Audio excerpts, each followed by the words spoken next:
Okay, for new people, you always want to make sure you read the manual because that is your safety. You have to know how these guns operate. Now, this is a single action. This does not have a safety transfer bar, which prevents the firing pin from coming forward.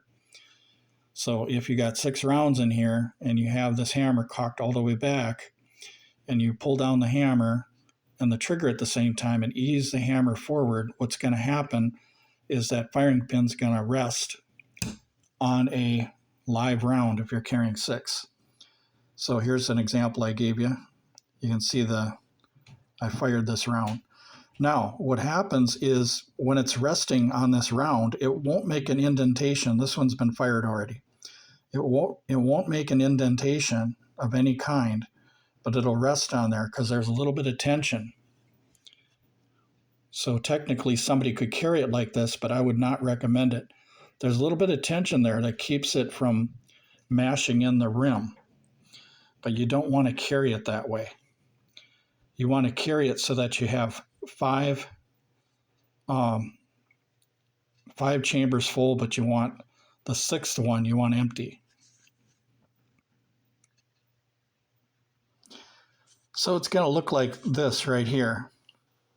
And the best thing you can do is when you're loading this gun, for example, this is going to be inside the gun, but I'm just saying if you're loading these, what I would recommend is having 5 in your pocket. Don't have 6, just have 5.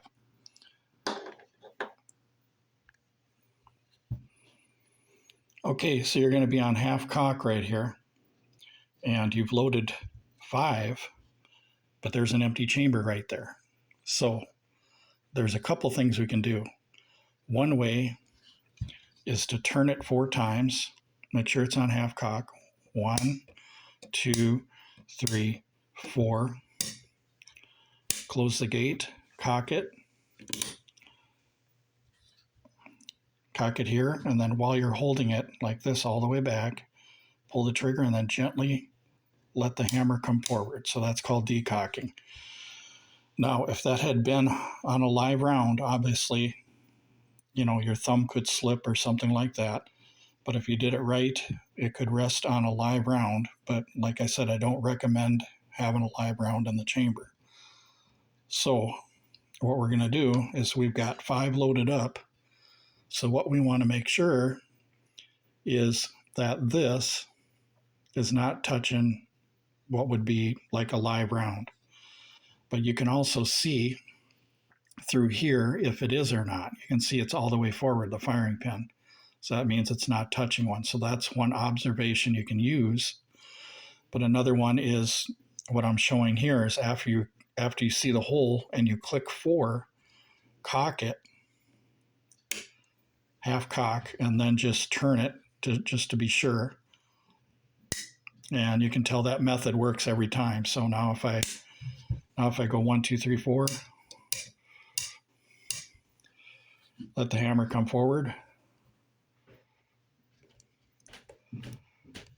and you're all set to go. And you can visualize it right here, and this would be for concealed carry or something like that. So you got 5 rounds. Now, if you wanted to carry 6, I don't know if this would be right or not, but half cock seems to be pretty strong where it's not going to come forward. But once again, if you're doing half cock, you have to remember that if this hits something, you could break the sear and it could come forward. So I recommend doing it the way I showed you, where you only have 5 out of 6. But so here you've got, let me see if I can see what I'm doing here. Okay, so what we're going to do is we're going to put 6 in here. And what we're going to do is you're a new person. Okay, you got 6 in here and you want to conceal carry it. You decided you want to carry it half cocked so that you have all 6 rounds. And you've got a good holster and you got nothing that's going to snag on here, so you're careful. But let's say that you were in the house and you were messing with this and you didn't read the manual and you got 6 rounds in here and you cock it all the way back. Okay, now we got a problem because you're thinking to yourself, oh my gosh, I got 6 rounds in there. So how am I going to decock this when it's always going to be touching on a live round. So the answer to that question is you want to pull out that pin, take out the cylinder, and you're all good. So if you make a mistake, you could do something like that. So the reason why I show you guys these safety tips here is because I want to make sure that that everybody knows how to safely operate this, because there's so many people on the internet these days that do gun videos that are very unsafe. They don't unload the weapon.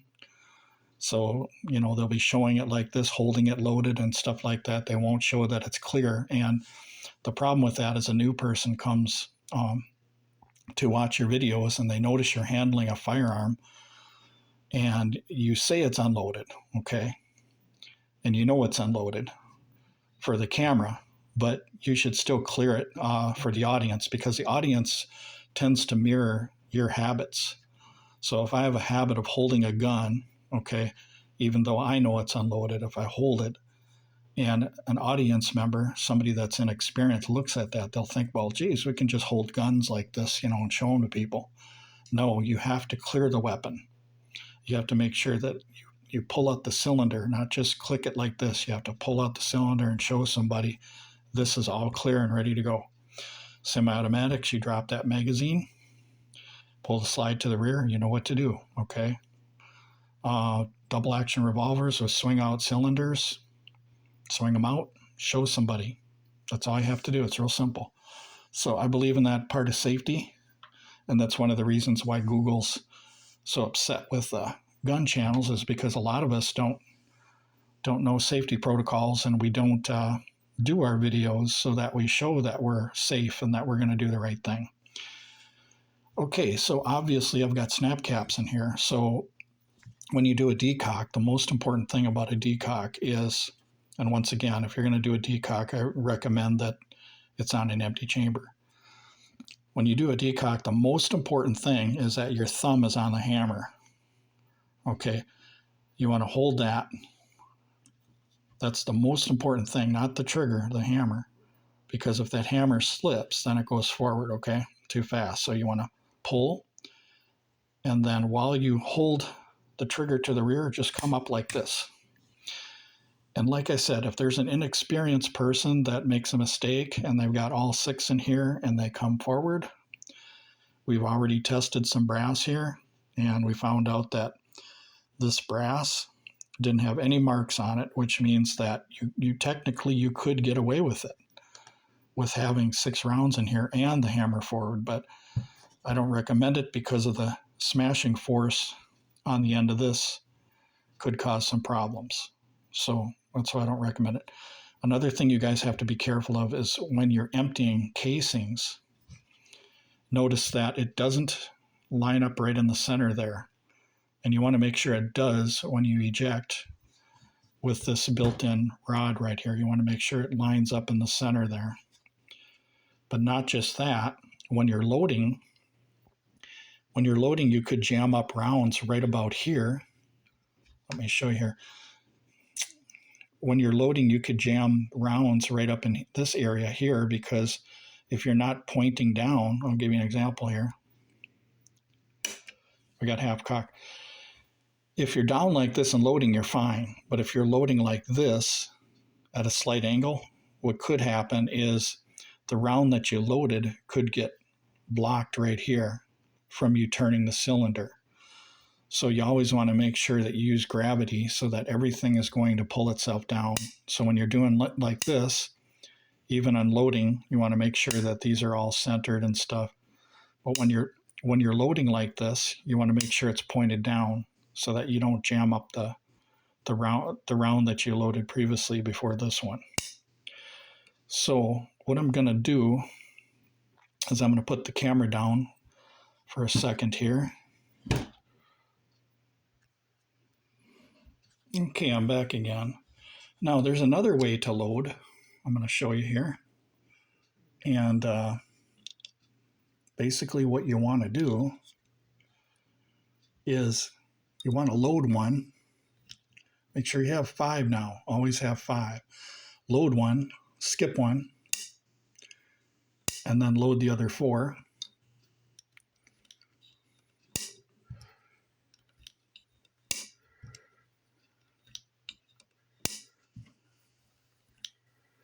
Okay, and then what you want to do after that is after you load this one, what you want to do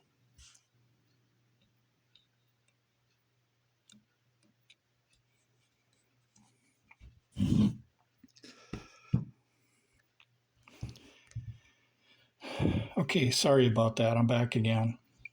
What I want to show you here is another way of doing it. Now, I've already showed you the way where always make sure you have 5 now. Remember, you only got 5 in your hand. So when you're getting this ready for concealed carry or something like that, make sure you have 5. Now, if you're out on the range, obviously you're probably going to want 6 in here because everything is pointed down range. But I'm just saying that if you were going to carry this the right way with 5 rounds, okay. So the way I showed you with 5 rounds is that once you get to the empty, you close it and count 4, okay. But there's another way you can do it. Some of the old cowboy type guys used to do it this way. You load 1, skip 1, load the rest, and it won't matter because you've got only 5 rounds. And then what you're going to do is when you got all 5 in, like that, you're going to close the gate, cock it all the way back,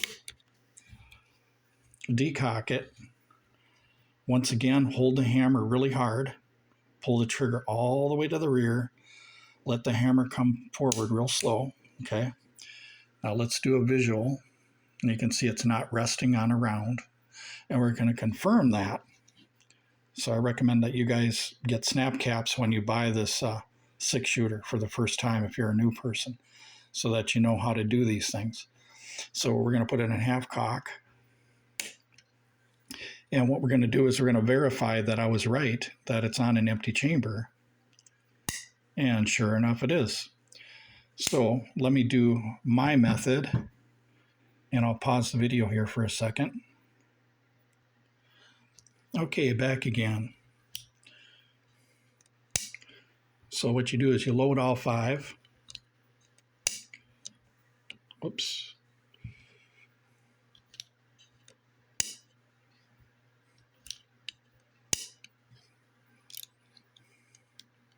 So I didn't do the load 1, skip 1 method because I do it this way.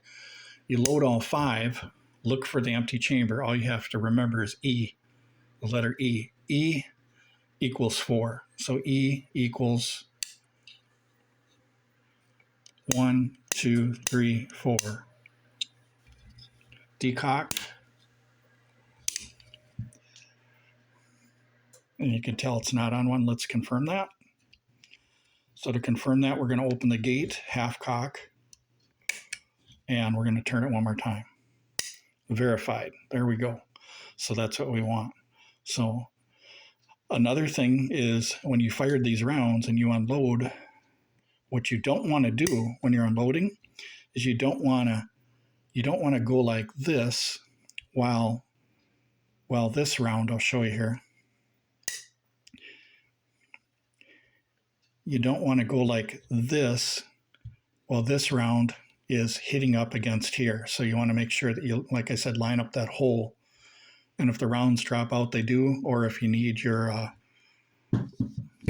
rod right here to push them out, you got that. But just make sure they're centered first. Make sure they're centered first before you click this. So make sure they're centered so when they come out, they don't get hung up or anything. So there you go. And what's interesting about this one is you can, at half cock, obviously you can turn it this way. And the other thing about this 6-shooter too is it's going the way of Colt, which is clockwise, okay? Taurus goes counterclockwise. Colt always goes clockwise.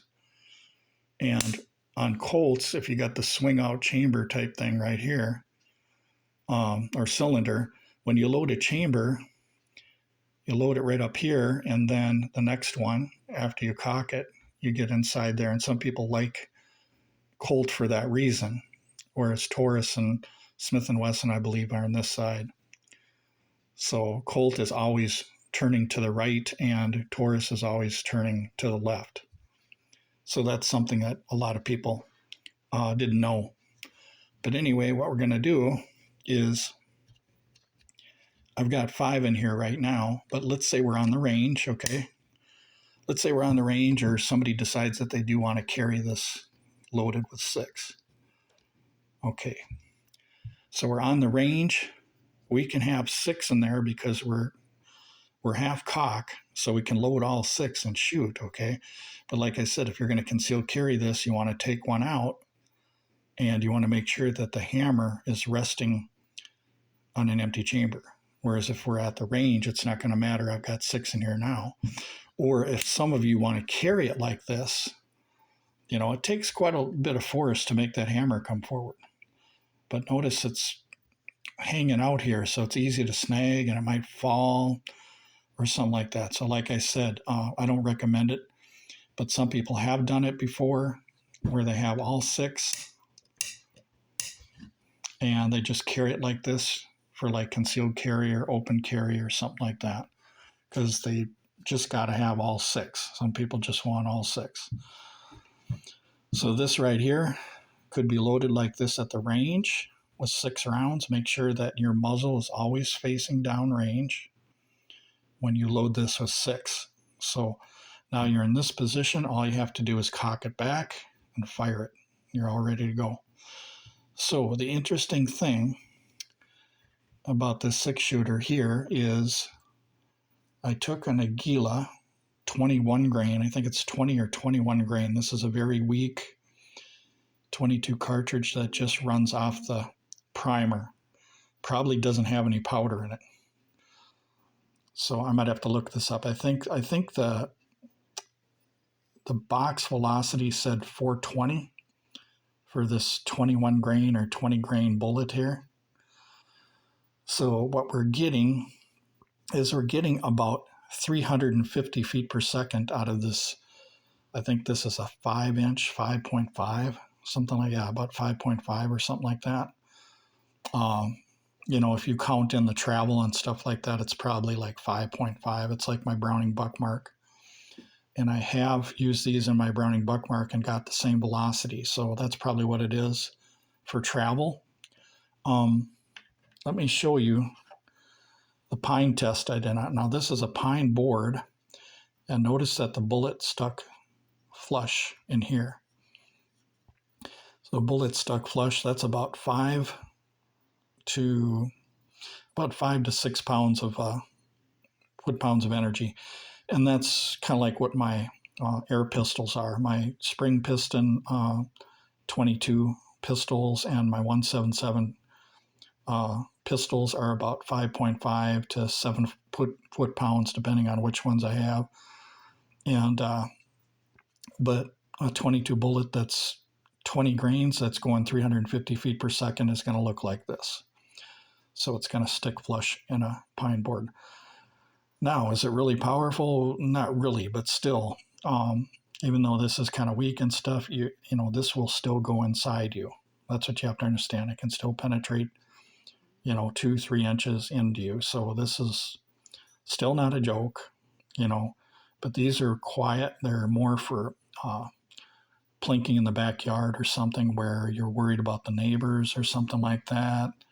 You can have your kids take a couple shots, but the thing you want to make sure is that you're with them if they're not an adult and they haven't been trained on any type of a firearm. You want to make sure for safety that you're with them and stuff like that. So this is a Chiappa, and the name on this is a Chiappa 1873. It's 22 only. I don't know if they have 22 Magnum cylinders. Maybe you guys might know that. But it's basically, I think, kind of like a Colt pacemaker, maybe replica. Correct me if I'm wrong. I'm not too much into the single action stuff, but like a collector or anything like that. But I like the length of the barrel because the push rod meets up with the barrel here. I don't like the ones that are really long. I like the ones that are just long enough. They're not too short, but they're not too long. So this is the type that I like right here. So it's really nice. And the thing about this one, you guys, is for $200, they have a 17 HMR 6-shot. And this type right here, this Chiappa, whatever they call it. So that's pretty interesting too.